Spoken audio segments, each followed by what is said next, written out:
Welcome to the Truth About Employed Physicians podcast, a weekly show where we take you behind the scenes of the professional healthcare industry and reveal the little-known methods highly successful physicians, doctors, and professionals are executing right now to maximize their income, reduce their financial liabilities, and most importantly, regain the freedom to live their lives on their terms. Subscribe to the Truth About Employed Physicians podcast today so you don't miss a single episode of this highly valuable information from our host, a veteran physician with more than 20 years in practice and counting. Now, your host, Dr. Incorporated. Hey everybody, this is Dr. Incorporated bringing you another episode of The Truth About Employed Physicians.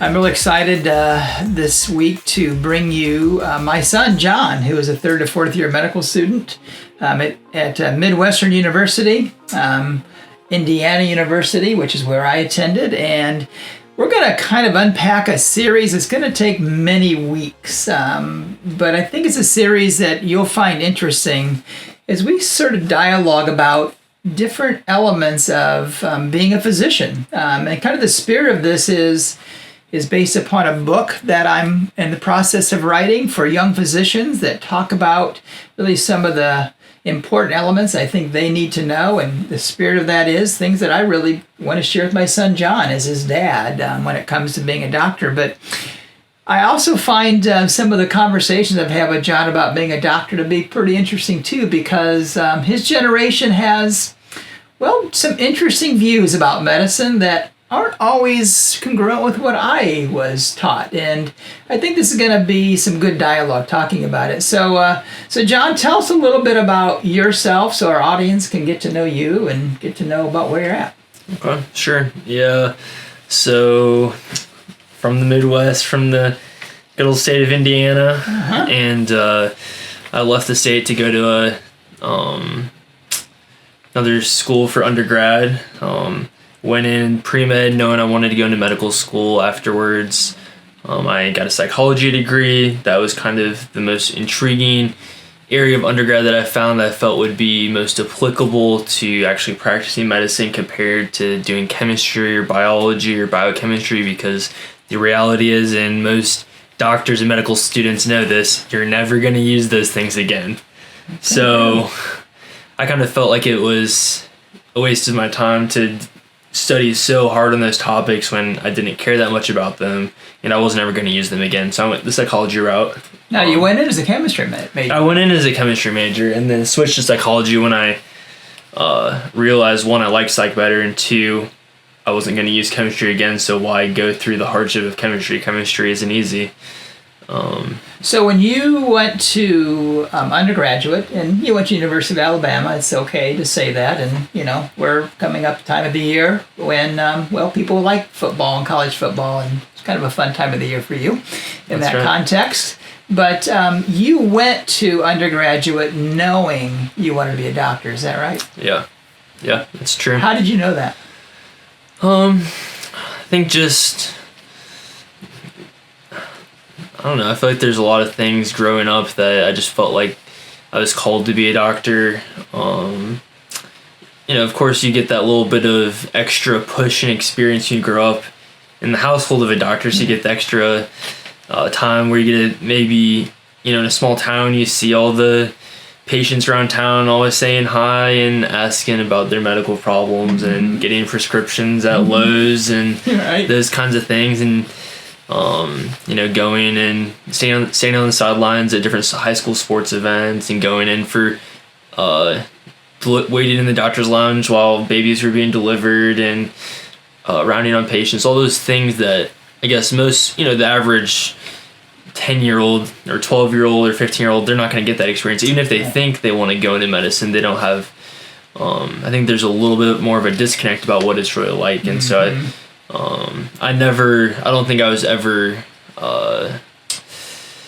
don't know how do I say it, under the impression that by choosing medicine, I was choosing some really easy route. Yeah, right. Right? Yeah, right. I feel like a lot of people on the outside looking in don't necessarily know what it actually takes to get there or what it's like when you're actually a doctor. And so I think I had a little bit of an advantage if I knew, for the most, as much as you can, what I was getting myself into as far as like the time commitments and the importance of prioritizing creating balance in your life as much as possible, and different things like that. And so, but I think all of my exposure early on really led me down that path, and I had exposure to plenty of other things in my life and throughout college, and I still felt like that was what I wanted to do, and as I continue to get more experience, and so I throughout that along. Since this first subject we're going to talk about is the doctor's life, okay, and I think anybody, I love the life that I have as a doctor. I am so fortunate and really consider myself very blessed to be a doctor and to love the life that I have.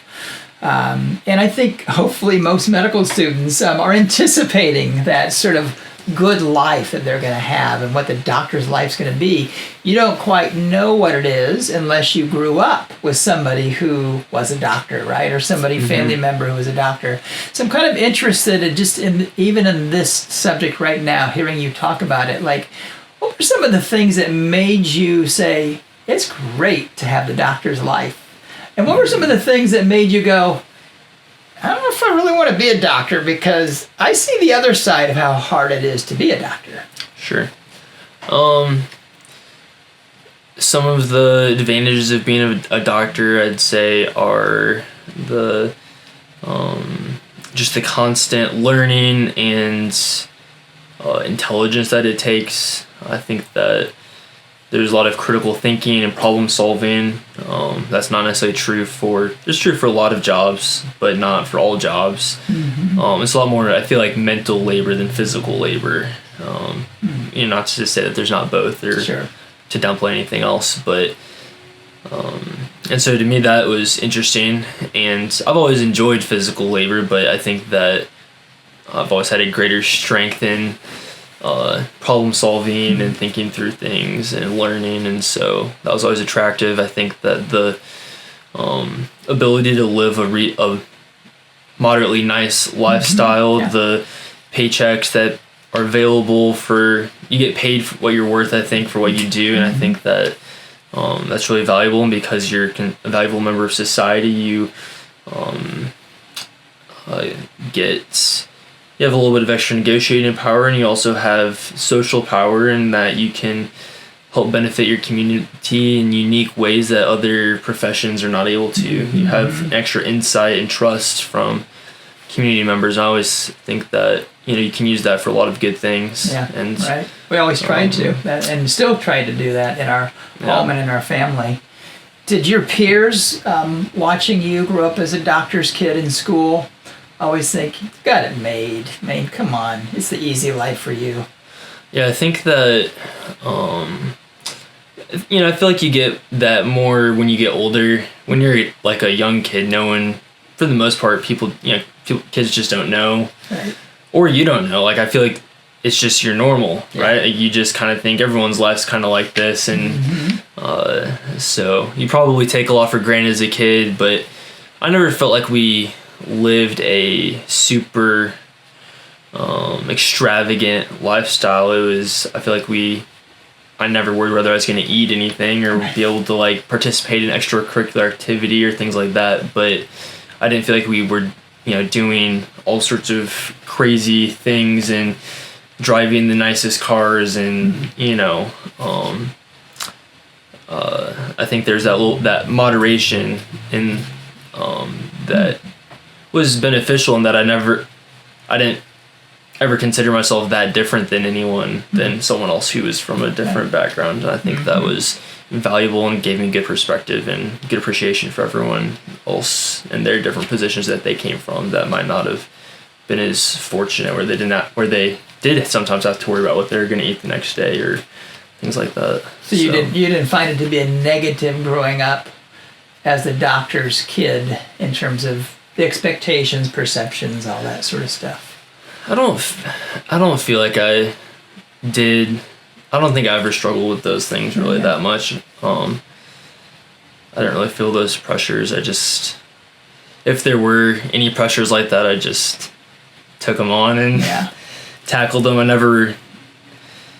don't know. I guess maybe this is one of the things that it takes to go into medicine is that you see something that's challenging and you take it on and you see it as a thing to be defeated, not something to defeat you, and it's just you might have to put in more work, or you might have to do this or that, and so I feel like I was always one that liked to step up to the plate of whatever the challenge was, and I feel like that's something that anyone who goes into medicine has to be able to do, is step up to the plate in the face of adversity or challenges. What were some of the elements, though, that you didn't care for growing up in a doctor's home? Were there anything that you found is kind of like... I mean, there's always the inconsistency of a schedule of a doctor. Think you're gonna be off at this time and then you're not, or you have to go in because you're on call, or things like that. That as a kid are not that enjoyable, but and as a medical student or a doctor, not necessarily that enjoyable. I don't think they're ever enjoyable. Kind of true. But the unpredictable world can be challenging. So you can see those downsides. And something that I never really liked is I don't like the social stigmatization that comes with being a doctor. I think it's one of the few careers where people truly, they kind of have a feel for where they know almost that you're financially and most likely financially and socially successful. And so there's those pressures and expectations that you need to do this or do that or live here or go on this trip and blah, blah, blah, blah, blah. And I don't think I've ever liked that. I think that that's kind of my own business. And if I'm in that, for whoever's in that position, they earned it. It wasn't just, it didn't just happen. I mean, it takes years and years, a lot of hard work and expertise to get to that point. And so, I think that's, I don't think I like that part. But nothing else stuck out to you in terms of your own personal experiences that you saw as being some challenges associated with a doctor's life? Because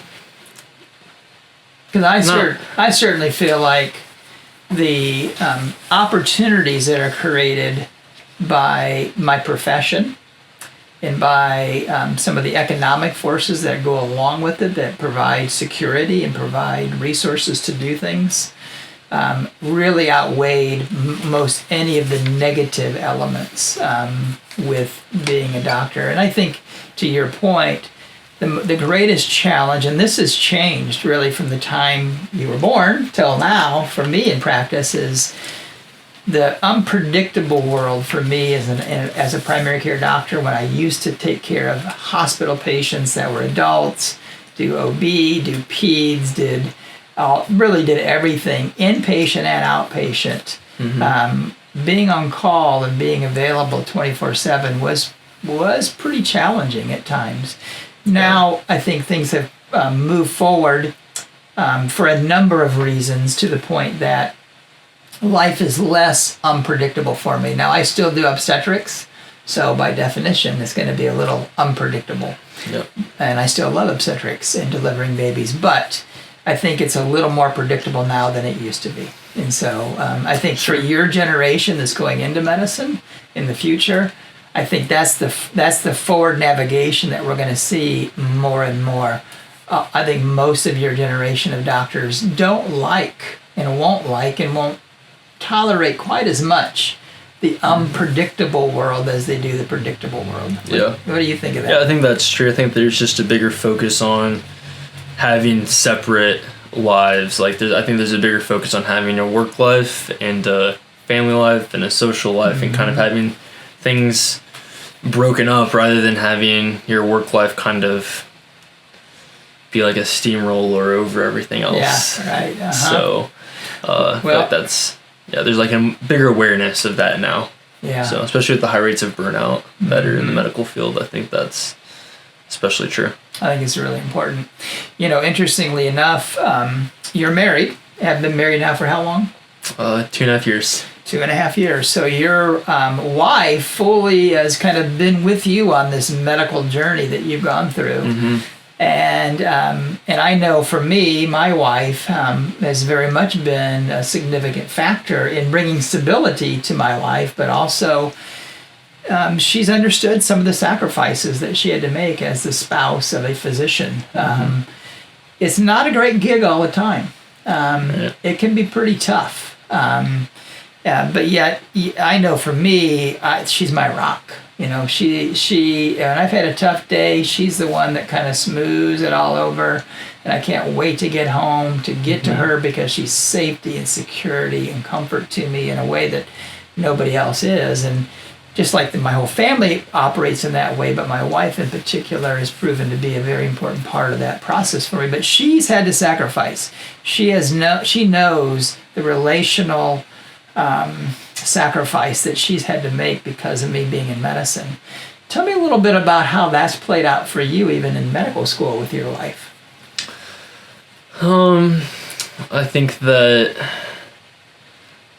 I don't know. For one thing that I think is that I really appreciate, or I'm thankful that going into medical school. Well, I got married during my first year of medical school, a couple months in between two important exams. So took an exam early, got married, came back and took another exam. So that was pretty stressful. And so I feel like that was the baptism into medical school for my wife, because we did a short little 2-day honeymoon, and I was like, all right, sorry honey, I came down and got married, but now I need to go stay in the library for the next 4 days straight. You're not going to see me, even though we just got married, because I need to make up for the time I lost to study for this exam coming up, and then after that we can be married.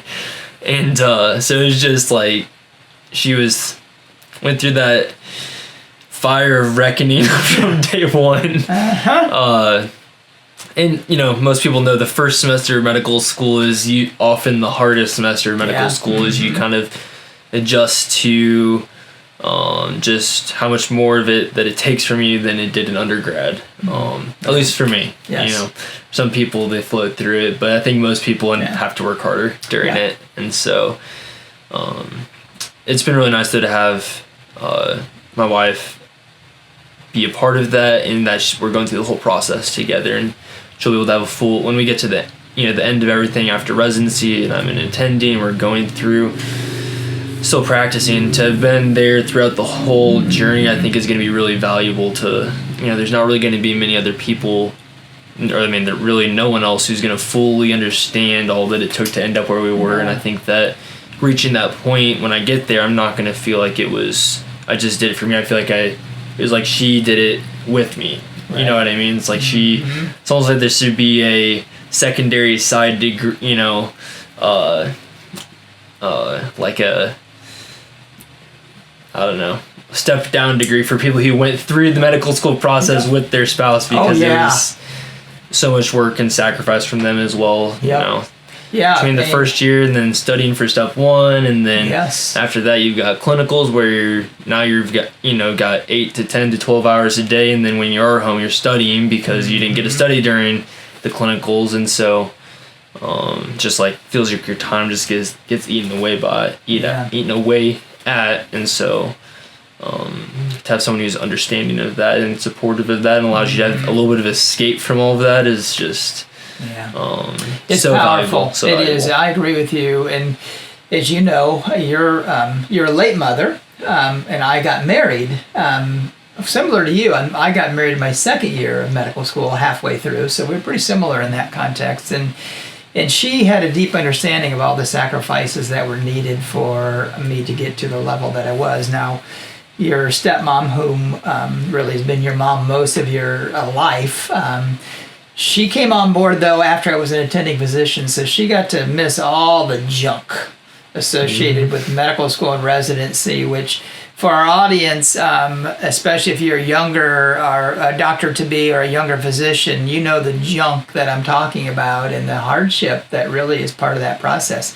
And so your mom often comments, she wasn't there, she doesn't know kind of what that was like, but your late mother certainly did, and I know your wife certainly understands the challenges. I feel like it's important to point out that even though there's all this junk and challenges of going into medicine and being a doctor, you never want to take it for granted. It's a blessing to have the opportunity to go into medicine as well. So I don't ever want to be too much of a complainer, because it's a great opportunity and an honor and there's so many ranks of people you have to kind of compete with to get to this point who would love to be in your position. And so really to just, even though it is hard, it's fulfilling and kind of, I don't know, I feel like in a lot of ways an honor and a blessing to be able to do so. So sure it is. Does your wife ever fuss about it?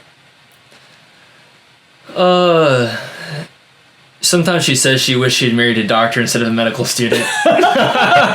So that's a good point. I like that. Like, yeah, well, yeah, that's solid. That's reasonable. That is very reasonable. It is, but too late for you.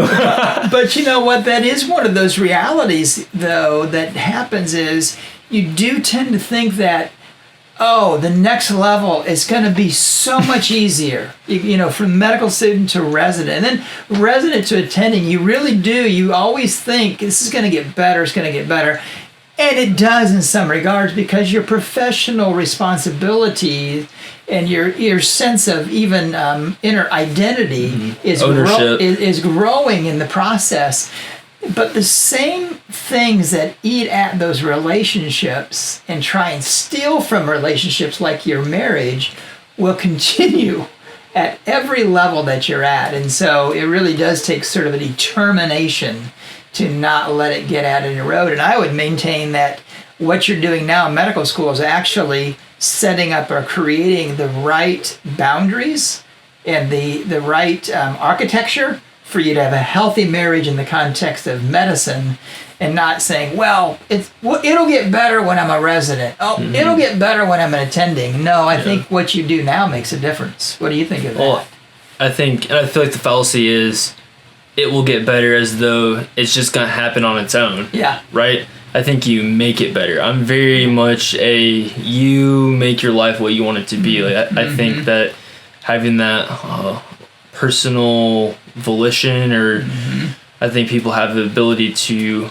sort of create what they want. And so if that's something that's important, you make it better. Like you make the time for the things that you care about. And I think that's valuable. And there's a lot of people who do that well, and a lot of people who do it poorly. And I think everyone should strive to be someone who does it well. But you have to have a personal awareness and self-awareness to make decisions to make things better and prioritize the things that are most important to you. Yeah, I agree totally. Ultimately, to become a doctor, it requires a radical commitment, right? I mean, that's the whole process from undergrad to medical school to residency. It is sort of the supreme sacrifice you have to make to really accomplish that goal. But I think at the same token, what we're talking about here in terms of vital relationships, whether it be relationship with your spouse, whether it be relationship with a family member, maybe it be even your faith life, it requires sort of a radical commitment to maintain it, because other things will encroach upon it, right? And it's really quite hard. Speaking of that radical commitment, though, here you are, you're a third year going into fourth year. Have you considered it sort of a radical process to go through to get to this point? Yeah, it feels pretty radical. I just feel like I don't know. It just feels like such a commitment, once you're in it, when are you gonna, it feels like you can't stop. Like it's kind of like once you're in undergrad trying to get into medical school, it's one thing, because you kind of have, if you don't get into medical school, you'll go a different route, you'll do, or maybe you reapply again or whatever. But once you're in, it's like, okay, you're in, this is your shot, you're paying, $20,000, $30,000 a semester in tuition or more to go to this school. So by the time you're through a full year, if you're taking out loans, you've got $40 to $60 to $70 or more $1,000 in debt, and now you're like, well, now I have no choice but to keep going. Yes. And most people want to keep going, and I do, but it does feel kind of like, and it just takes up all your time. I think that's the big thing, is just the amount of time that it takes, the commitment of time is the biggest thing, where it's hard to maintain the hobbies that you used to have, or the friendships that you used to have, or the other things, and you really whittle down to the like 4 or 5 things that you consider the most absolutely most important things in your life that you're gonna prioritize and make happen on a either daily or weekly or monthly basis. Yeah, that reminds me of the 4 burner theory that is out there when it comes to, kind of what it takes to sort of accomplish a goal. And that 4 burner theory, the idea is that it's like a stove with 4 burners, and only so much fuel can go into the stove, and it's hard to equally fire each one of those burners, right? So the radical commitment needed to go into medical school and to become a doctor sort of requires most all of that fuel and energy to sort of go into that one burner to be a doctor. While at the same time, your family, your hobbies, your other elements that are important to you sort of get less fuel, they get less attention. Have you found that to be your experience as well? Oh yeah, very much so.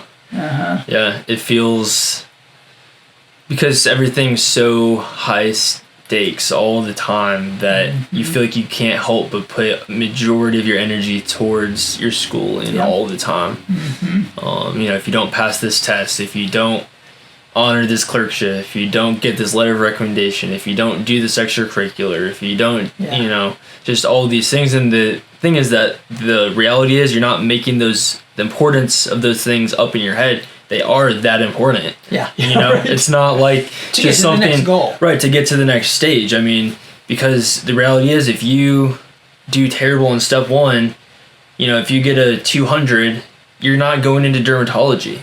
Right? It's just not going to happen. Yes. Right? It doesn't matter. And so your specialty choices are whittled down. Yeah, right. So your options, you came into medical school to do this one thing, but if you don't perform, so much for doing that one thing, either you're dropping medical school or you're going into something that's, not what you personally might have wanted to do. And so that's where you feel that pressure of, I don't want to not do what I came, I'm going through all these years of school to do X. I don't want to have to do Y.